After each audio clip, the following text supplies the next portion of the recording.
എന്റെ പ്രിയപ്പെട്ടവരെ, മരണമെന്ന് പറയുന്നത് എങ്ങനാണ്? അത് പറയൂല, അറിയൂല, വരേണ്ടത് എപ്പോഴാണെന്നറിയൂല. എല്ലാവരും പോയല്ലോ, ആരെങ്കിലും പോകാതെ ഇരിക്കുമായിരുന്നെങ്കിലോ? അല്ലാഹുവിന്റെ പ്രവാചകൻ സല്ലല്ലാഹു അലൈഹി വസല്ലമ തങ്ങൾ മഹാന്മാരായ കവി പറഞ്ഞതുപോലെ അല്ലാഹുവിന്റെ റസൂൽ ജീവിച്ചിരിക്കുമായിരുന്നു. ലൗകാനത്തി ദുനിയാ തദൂമു ലിവായിദി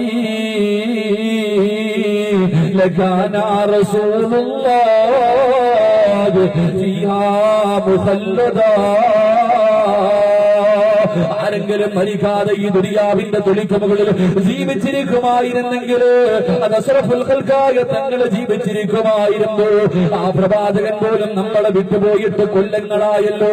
അതുകൊണ്ട് എന്റെ പ്രിയപ്പെട്ട സഹോദരങ്ങള്, എവിടെ പോയി ഒളിച്ചാൽ, എത്ര വലിയ കൊട്ടടങ്ങൾക്കകത്ത് പോയി താമസിച്ചാൽ, മരണമെന്ന് പറയുന്ന വിളിക്കാത്ത അത് നമ്മളിലേക്ക് കടന്നു വരും. എപ്പോഴാണെന്നറിയില്ല.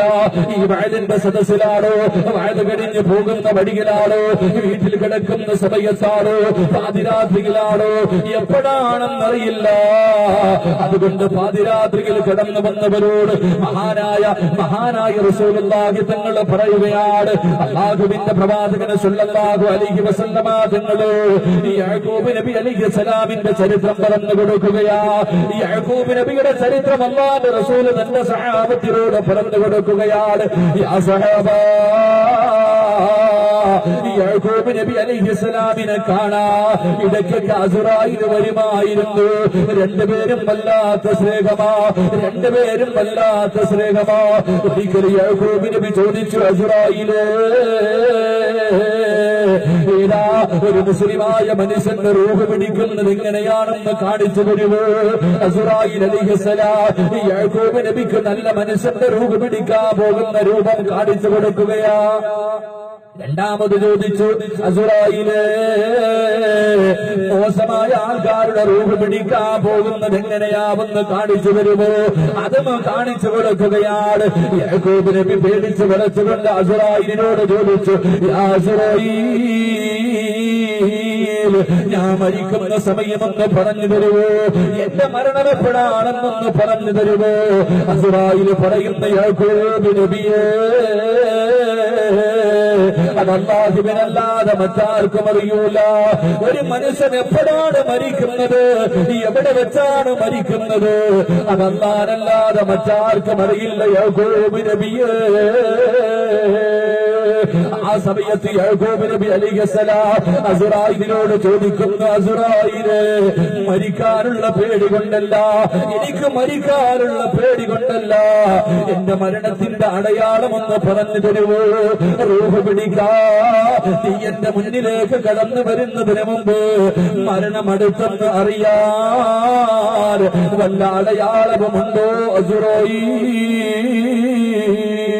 യാക്കൂബ് നബി അലൈഹിസ്സലാം അസ്റായീലിനോട് ചോദിക്കുമ്പോൾ അസ്റായീൽ പറയുന്ന, യാക്കൂബ് നബിയേ, ഒരു മനുഷ്യന്റെ മരണമെടുക്കുമ്പോ അങ്ങയുടെ മരണമെടുക്കുന്നതിന് തിരിച്ചറിയാനുള്ള അടയാളം 3 അടയാളങ്ങൾ പറഞ്ഞു കൊടുക്കുകയാ. 3 അടയാളങ്ങൾ ഉണ്ടായതിനു ശേഷമേ യാക്കൂബ് നബിയെ അങ്ങയുടെ മരണം, അങ്ങയുടെ റൂഹ് പിടിക്കാൻ ഞാൻ കടന്നു വരൂ എന്ന് മഹാനായ അസ്റായീൽ അലൈഹിസ്സലാം പറഞ്ഞു കൊടുത്തിട്ട് തിരിച്ചു മടങ്ങുകയാണ്. യാക്കൂബ് നബിക്ക് വല്ലാത്ത സന്തോഷമായി. അതാ നാളുകൾ കഴിഞ്ഞുപോയി, അതാ ഒരുപാട് നാളുകൾ കഴിഞ്ഞു. ഒരു ദിവസം തന്റെ വീടിന്റെ മുന്നിൽ വന്നിട്ട് അസ്റായീൽ പറയുന്ന, യാക്കൂബ് നബിയേ, യാക്കൂബ് നബിയുടെ വീടിന്റെ മുന്നിൽ വന്ന് സലാം പറയുകയാ. അവിടെ നിന്ന് ചോദിച്ചു, എന്തേ അസ്റായീൽ, റൂഹ് പിടിക്കാമെന്നതാണ്. യാക്കൂബ് നബി ചോദിച്ചു, അസ്റായീലേ, മരണം വരുന്നതിന് മുമ്പ് എനിക്ക് 3 അടയാളങ്ങൾ വരുമെന്ന് നീ പറഞ്ഞല്ലോ. കാത്തിരിക്കുകയാ. ഇന്ന് വരാ 3 അടയാളങ്ങൾ ഞാൻ കണ്ടില്ലെന്ന് യാക്കൂബ് നബി പറയുമ്പോൾ ഈ പാതിരാത്രി കടന്നു വന്നവര് 3 അടയാളങ്ങൾ യാക്കൂബ് നബിയോട് അസ്റായീൽ പറഞ്ഞു കൊടുക്കുകയാ. ഈ പാതിരാത്രി വയലിന്റെ സദസ്സിലേക്ക് കടന്നു വന്ന ഞാനും നിങ്ങളും വന്നിട്ടുണ്ട് പോരെ.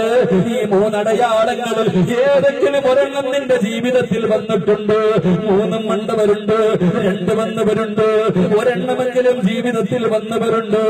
യാക്കൂബ് നബി ചോദിച്ചു, ഒന്നാമത്തെ അടയാളം എന്താ? ഒരു മനുഷ്യന്റെ മരണമടുത്തു എന്ന് തിരിച്ചറിയാറുള്ള ഒന്നാമത്തെ അടയാളം എന്തെന്ന് ചോദിക്കുമ്പോ അസുറായിൽ പറയുന്ന നബിയേ, ബയാദു ശഅരിക ബഅദ സവാദിഹി. യാക്കൂബ് നബി അലൈഹിസ്സലാമിനോട് അസുറായിൽ പറഞ്ഞു കൊടുക്കുന്ന മരണത്തിന്റെ ഒന്നാമത്തെ അതിഥി ഏതെന്നറിയുമോ? നബിയേ, അങ്ങയുടെ മുടിയെല്ലാം കറുത്തതായിരുന്നല്ലോ, അങ്ങയുടെ തലയിലെയും താടിയിലെയും രോമമല്ല, അത് വല്ലാത്ത കറുപ്പുള്ളതായിരുന്നല്ലോ നബിയേ. അതിന്റെ ഇടയിലെ ചില രോമങ്ങൾ വെളുത്തല്ലോ. എന്റെ പ്രിയപ്പെട്ട സഹോദരങ്ങളെ, ശരീരത്തിലെ രോമം നിറച്ചവരുണ്ടല്ലോ, തലമുടി നിറച്ചവരുണ്ടല്ലോ, താടി നിറച്ചവരുണ്ടല്ലോ. ഒന്ന് കണ്ണാടിയിലേക്ക് നോക്കുവാപ്പാ, എത്ര പെയിന്റ് അടിച്ചാലും എത്ര കറുപ്പിച്ചാലും അത് മരണത്തിന്റെ അതിഥിയാണ്, മരണത്തിന്റെ അടയാളമാ. മഹാനായ യാക്കൂബ് നബിയോട് അസുറായിൽ പറയുന്ന നബിയേ, ബയാദു ശഅരിക ബഅദ സവാദിഹി. ഈ പാതിരാത്രിയിൽ ഈ സ്വർഗത്തിൽ വന്നിരിക്കുന്ന എന്റെ പ്രിയപ്പെട്ട ആണുങ്ങളോടും പെണ്ണുങ്ങളോട് ഒന്ന് താടിയിൽ നോക്ക് പൊന്നുപോലെ, ഒന്ന് തലയിൽ നോക്ക് പൊന്നുപോലെ. ഒരു രോമെങ്കിലും നരച്ചിട്ടുണ്ടോ? ഒരു രോമെങ്കിലും നിന്റെ ശരീരത്തിൽ നരച്ചിട്ടുണ്ടോ? സമയമായടാ, പള്ളിക്കാട്ടിലേക്ക് പോകാൻ സമയമായി പൊന്നുപോലെ. അതുകൊണ്ട് യാക്കൂബ് നബി അലൈഹിസ്സലാമിനോട് അസുറായിൽ പറഞ്ഞു കൊടുത്ത ഒന്നാമത്തെ അതിഥിയാ. രണ്ടാമത്തെ അടയാളം എന്തെന്നറിയുമോ?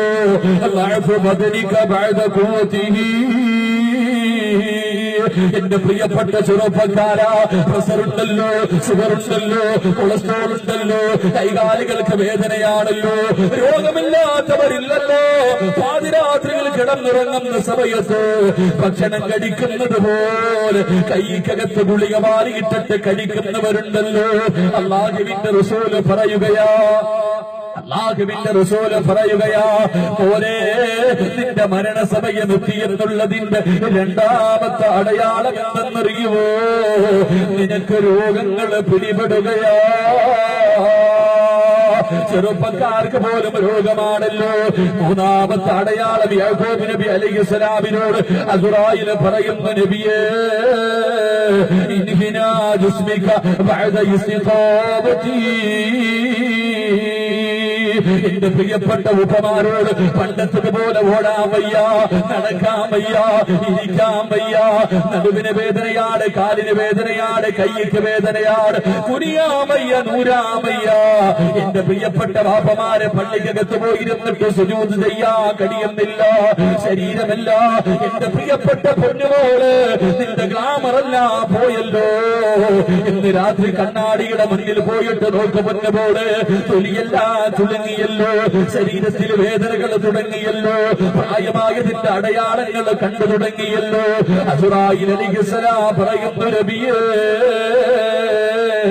അത് മരണത്തിന്റെ മൂന്നാമത്തെ അതിഥിയായിരുന്നു നബിയേ. അവസാനം അല്ലാഹുവിന്റെ റസൂൽ പറയുകയാണ്, യാക്കൂബ് നബി അലൈഹിസ്സലാം മരണത്തിന്റെ മുന്നിൽ കീഴടങ്ങിയെന്ന് ചരിത്രം പഠിപ്പിക്കുമ്പോൾ ഈ പാതിരാത്രി കടന്നു വന്നവര്, ഈ മൂന്നടയാളവും വന്നവര് ഈ സദസ്സിലുണ്ടല്ലോ. പൊന്നുമോരെ, ഇനിയെങ്കിലും ഒന്ന് നന്നായിക്കോ. എപ്പോഴാണ് വരുന്നതെന്നറിയില്ല, എവിടെ വെച്ചാണ് വരുന്നതെന്നറിയില്ല, എങ്ങനെയാണ് വരുന്നതെന്നറിയില്ല. അതുകൊണ്ട് അല്ലാഹുവിന്റെ പ്രവാചകൻ തന്റെ സ്വഹാബത്തിനോട് പറയുന്നു, യാ സ്വഹാബാ,